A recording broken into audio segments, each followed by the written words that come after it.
My 36 male family is upset I'm prioritizing my brother-in-law over my niece after my sister 27 female cheated. Original story. My sister married 27 female met her husband Tom 29 male when she was attending college out of state and he was stationed near her campus with the army. After he got out, she dropped out of school so they could move to our home state at her request, so we've been the only family he's had here. They have a 3-year-old daughter, Jane. Not long ago, a guy, call him Bill, reached out to Tom on Facebook and told him that he saw my sister has a 3-year-old kid and that there's a possibility my niece may be his child. He and my sister had been having an affair from the time they moved home, until shortly after she found out she was pregnant. He had to move away for work and my sister never mentioned pregnancy to him or that she was married. Tom confronted Mary and eventually she admitted to the affair. 2 paternity tests later, it was confirmed my niece is not Tom's child. He has been devastated. Bill wants to be in Jane's life, but my sister and family are staunchly against this. They say Jane already has a dad, Tom. Tom has been going to counseling since Biodad first reached out to him, and he just cannot see Jane the way he used to or be around her or talk about her without breaking down. He says it hurts too much, and he feels like his life has been based on a lie. Nor can you really imagine staying in her life with Bill around. Since they separated, I have been letting Tom stay at my place since he has no family here. My sister thinks I'm out of line letting Tom stay, and that I'm depriving my niece of her uncle. She doesn't want Jane here so long as I'm supporting Tom. Fair, I guess. And Tom has offered that he would go to friends or out if I wanted to babysit or spend time with my niece. Also fair. Personally, I sympathize with Tom. I'm not an affair baby, but my mother was pregnant with me when she met my sibling's father. He made a stipulation that it'd stick around, but my biodad and bio family could not be around, and my mother agreed. He treated me differently once my sister and brothers were born, and even more so after he and my mother divorced.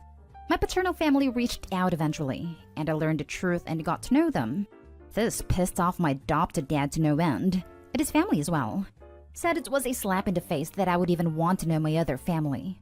They were my family, and it was ungrateful of me to forsake all of that. I don't want my niece to possibly go through that. Getting stuck between families is the worst. So I've been helping Tom find out more about Bill and mediating between them when they talk. Bill seems like a real stand-up guy with positive people around him and wants to take my sister to court for custody and brother-in-law as well to get taken off the birth certificate. I support both of them in these decisions and have offered to help if they need it. My sister is mad at me, but I have told her and our family that she should only be mad at herself. None of this would even be happening if she hadn't played eeny-meeny-miny-mo with her kid's dad. My family thinks I'm prioritizing Tom and Bill over my own niece, that I should be shaming him for abandoning his daughter, and that I am turning my back on her. But I don't think I am. I also think that Tom deserves some kind of support through all of this. I could really use some outside perspective. Is this really a wrong stance for me to take? Or should I back off because my family is right about Tom needing to stick around and shun Bill? Now for the top advice before reading the update. Sorry, your sister needs to, figuratively, be set on fire. She is the reason this happened. Paternity fraud, cheating, lying, just scum. There are 3 victims here: Jane, Tom, and Bill. I understand Tom's position. I don't think I could raise another man's child. I honestly believe it would be my worst nightmare if my son wasn't mine. It doesn't matter what your family thinks. Bill is right, he is going to be involved, they need to deal with this. It seems everything he has done is honorable. Reaching out must have been hard. This has got to be awful for Jane. My heart breaks for her. Luckily, there are still a large number of people fighting to be involved. I think she's going to be okay. Fortunately, she is really young too. What a piece of work Mary is. I hope you are doing okay. You sound like a fantastic uncle. Especially as Opie has literally been in Jane's position. If anyone can understand and support her through this, it's clearly him. Stand firm, Opie. You're a good person. Keep standing tall. This whole situation is in your sister's head, but she's trying to blame you for supporting 2 of the 3 victims of her shenanigans. It sounds like you were the scapegoat of the family. You're not putting the 2 men above your niece. Your sister is weaponizing her.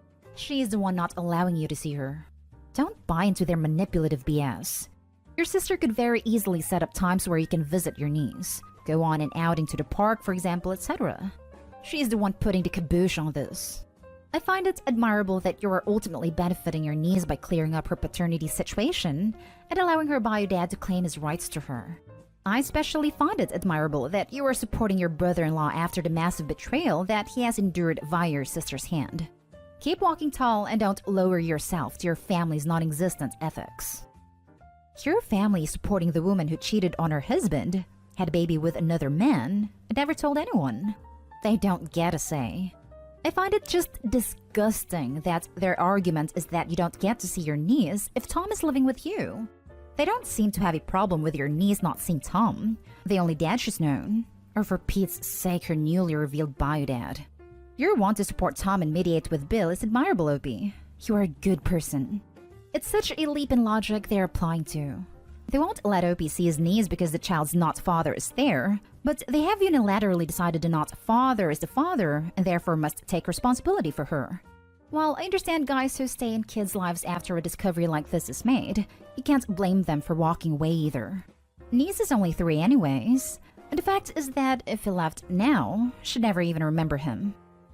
It's basically a screw-you fall-in-line tactic my family is prone to using in people. I enjoy seeing my niece, but I'm not supporting my sister and joining my family in telling Tom to drop the divorce and reconcile. Instead, I'm saying nothing about what he should do regarding the marriage and supporting him in his decision to get off the birth certificate. I offered him a place to stay versus telling him to go home or to find some place else to stay until he can move. It's less about not letting Tom be around her and more about punishing me so long as I go against the grain. And now for the update. Firstly, thank you everyone for your comments, messages, insights, and support.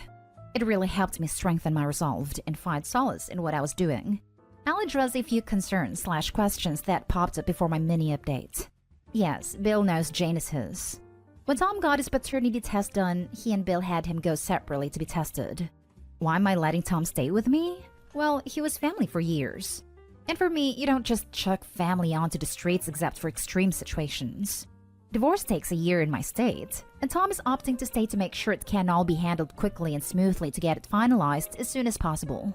That said, he plans on moving back to his home state after that, so I'm letting him stay with me so he can save money for his move and moving expenses. Otherwise, the only places he could afford on his own require 6 and 12 months leases. Supporting Tom and Bill may result in my sister and I having little to no contact. True, it may, and that'll be our crosses to bear. But I can't find it in me to ignore others needing help just to satiate her and excuse her behavior. I still love my sister. Whatever my feelings or opinions of what she did or is doing have no place in this, nor it is really the time for me to go expressing them to her. Bill's lawyer says it's very likely Bill will wind up with a custody arrangement, and he has assured me that if things do go south with my sister, that she won't let me see my niece, I'd always be welcome to visit them to see her during his time with her. Now for the update. It's not a huge one, but rather surprising. My sister is still being cranky and doubling down, doing all she can to guilt Tom into reconciling, and adamant about Bill not being involved because she has a husband that just needs to realize they can work through this. Tom is Jane's dad and Bill is not needed. So, meh there. Last week, I went on a fishing trip with both Tom and Bill for the 3 of us to just relax and forget all this nonsense for a bit. Once we got back, my mother showed up to try talking to me about why I'm doing any of this. Surprisingly, we had a decent talk after some heated tension. I wound up showing her the post, and while she wasn't happy I was airing our laundry, it helped a bit. Ultimately, I was able to get it through to her that given the circumstances and the high probability Bill is going to be a presence in Jane's life from here on out, the best thing for Jane would be if our family and Bill could at least coexist. I asked her how she would feel if her granddaughter was constantly having to choose who to spend time with for birthdays, graduation, prom pictures, etc., or gods forbid, we all put her in a position that she would have to lie to everyone about what she wanted just to not hurt feelings. It took a while, but that seemed to at least get through to her a bit. She's still not happy about the whole situation, but she did agree to a dinner in a public place to meet Bill and some of his family, and I'm happy to say that that wound up going off really well, and Bill's mother had a good heart-to-heart with her. So, some progress. Thanks again everyone for the support. Opie, you truly are a stellar human being. If you are not a counselor or mediator, you should probably look into it as an alternative career. Just amazing how you brought everyone together. Hugs to you. Damn. So your sister lied to both of these men for years and now expects them and everyone else to bend to her will? It sounds like you, Tom, and Bill have Jane's best interests in mind more than your sister or parents do. Kudos to you for doing the right thing.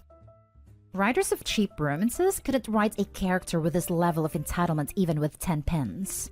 Opie's sister messed up and has to face the music. I'm still surprised anyone is listening to your sister. She married Tom, cheated on him with Bill and became pregnant, unbeknownst to Bill, and then decided Tom was who she wanted to be the father. She doesn't get to decide that for Pete's sake. If I were Tom, I'd skedaddle too. And the fact that Bill contacted them to stand up and be a father speaks to his character. Maybe it will rub off on your sister. You are a great person, Opie. You actually seek harmony and what is best for Jane. She's lucky to have you. How is Jane doing in all of this? It must be hard when your dad disappears one day. Is she okay with it? Yeah. It's not just Bill and Tom who are hurt. Jane is a victim too. 3 people's lives have become emotional wrecks due to the actions of one person. I can't understand why paternity fraud isn't a crime. Now for the next story. Ax passed away, and I'm finding out we had a son together. Her family wants me to have custody. What should I do? We broke up way before I, 25 male, learned about this, and I'm still not sure what to think. Recently found out not only that she passed away, but we have a 7-month-old son. Her family was telling her before that I needed to know, but she kept putting it off. So now with what happened, they felt I needed to be told and take part in his life. Just to be sure, I asked for a paternity test and got the results now. It's definitely mine, so that's freaked me out more. This has made it so much more real. I really don't know what to do now. Every time I think about it, it all gets overwhelming. I feel like I'm gonna get an anxiety attack. Then sometimes I get so angry that she never told me because I absolutely had a right to know about this from the beginning and be there for my son. Now all of a sudden, I'm a single dad expecting to take care of a baby I didn't know existed less than a few weeks ago. Her mom says she can help out, but can't take him full time. Her sister's still in college. That's why they really need me and say my son needs me. I don't know what I'm going to do. I want to do the right thing, but I'm scared I'm gonna mess this up so bad. I don't want to mess this poor kid up, and I'm gonna be the only parent who knows. Tomorrow is the first time I'm supposed to meet him. I'm so nervous and freaked out about everything going on. My parents say I'm gonna be a great dad, but I'm not sure about that, or how I'm gonna manage with a baby suddenly with me. I'm really looking for any advice on this. Please, can someone help me how to navigate everything going on? Now for the top advice. The fact that you're worried about messing up is a good, healthy, normal thing. I've been doing it for 20 years and still get that panic. Acceptance is the first key. Does Opie need to get custody? Can he just say no? Can he take on the uncle role if he wants? How does this work? I feel like everyone is saying good luck, Opie. Like, what are his options? I am a female, so I guess I couldn't be in this position, but this all seems really unfair to Opie. And if he wants out, I feel that's his right. He can give up parental rights and put the baby up for adoption, but it doesn't even remotely sound like this is something he wants to do. I'll let you in on a secret. No one is ever ready to be a parent, even the ones that planned it out. And the other secret is once you start being a parent, you will be better at it than you thought you would. Take advantage of your support group, and it's natural to worry, but we'll be okay. When you are in that quiet moment, laying down with your son peacefully sleeping on your chest, you will understand it's all worth it. This is great. Also, the biggest indicator for you being a good parent is that you're scared crapless about messing up and being a bad one. The people who turn out to be terrible parents never cared if they were going to be good or bad ones. Opie being scared and seeing how huge a responsibility this is, literally a great indicator for him doing well. Some Swedish author had this to say about parenthood. Give your children love, love, love, and more love, and the rest will follow. Just be there for your kid. Teach them, learn from them, read to them, even starting now. When they're old enough to talk, listen and hear what they have to say. This won't be easy, but you got this. Didn't know about the sub. Gonna be checking out, so thanks. This is all so crazy overwhelming. Last story is titled, My ex wanted me to spend Father's Day with her son. I used to date Laura for 3 years, and she had a 6-year-old boy, Timmy. Timmy and I were pretty close, But Laura and I weren't in love and decided to break things off. Timmy and I met occasionally afterwards because he insisted on it. 2 years later, I got married to the love of my life and we just had a son.